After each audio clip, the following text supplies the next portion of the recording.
Assalamualaikum warahmatullahi wabarakatuh. Bismillahirrahmanirrahim. Selamat datang ke YouTube channel Ustaz Syam.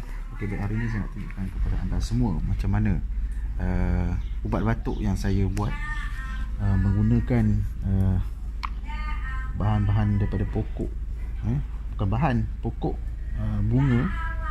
Mengambil bunga belimbing buluh. Okey, inilah bunga dia, belimbing buluh, untuk membuat buat petua orang-orang tua macam mana nak menghilangkan batuk. Okey, ni ikhtiar saya lah. Okey, nak gunakan saya gunakan juga ubat batuk yang doktor bagi, saya gunakan juga, tapi sebagai ikhtiar saya gunakan juga kata-kata orang tua.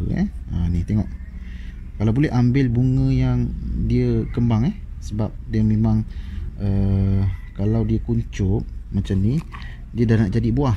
Okey, kalau dia kembang ni dia baru lagi fresh lagi. Okey,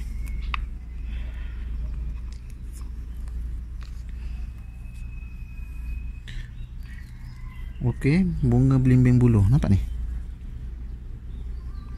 Okey, macam ni dah jadi buah kan. Okey, kita ambil yang kembang ni, yang kuncup ni pun boleh juga. Bila kita buat nanti dia akan lah sama macam ubat batuk yang yang kita ambil daripada doktor pun sama, warnanya pun sama nanti. Okey, next saya akan tunjuk.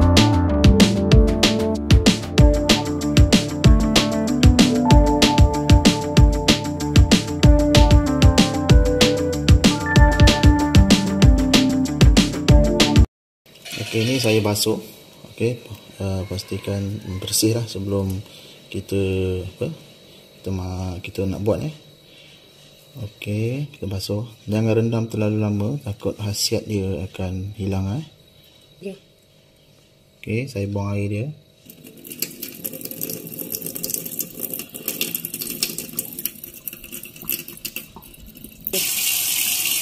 Okey, kalau ada penapis, pakai tapis pun boleh.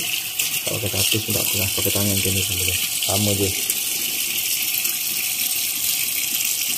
Okey, selepas ni kita akan letak gula batu di, kalau boleh, mangkuk kaca yang boleh di kita nak kukuskan dia.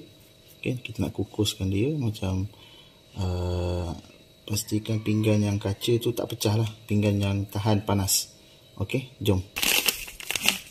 Okey, kita masukkan guna gula batu. Gula batu, jangan gula pasir. Gula batu, sebab kita nak buat ubat batuk. Guna gula batu lah. Dah hasil dia. Terpulang kepada masing-masing, nak manis ke, nak manis lebih letak gula banyak lah. Kalau nak kurang manis letak sikit saja.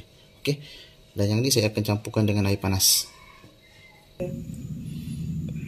Okey, saya dah letak air panas di dalam mangkuk ni, berisi dengan gula batu dan juga bunga belimbing buluh. Okey, pastikan kita panaskan air. Okey, tak panas pun tak apa, kita terus letak seperti macam kita kukus. Dan kemudian pastikan air ni jangan terlalu banyak, sebab nanti dia terlalu cair. Okey, kita nak tengok cair ataupun kita tengok warna dia nanti. Kalau pekat, warnanya warna merah. Kalau cair, dia macam warna merah cair macam tu. Okey, lebih kurang dalam setengah jam kita kukus. Okey, gula batu tu dia dah cair. Okey, kemudian kita kukus dalam setengah jam. Kemudian kita tengok hasilnya nanti.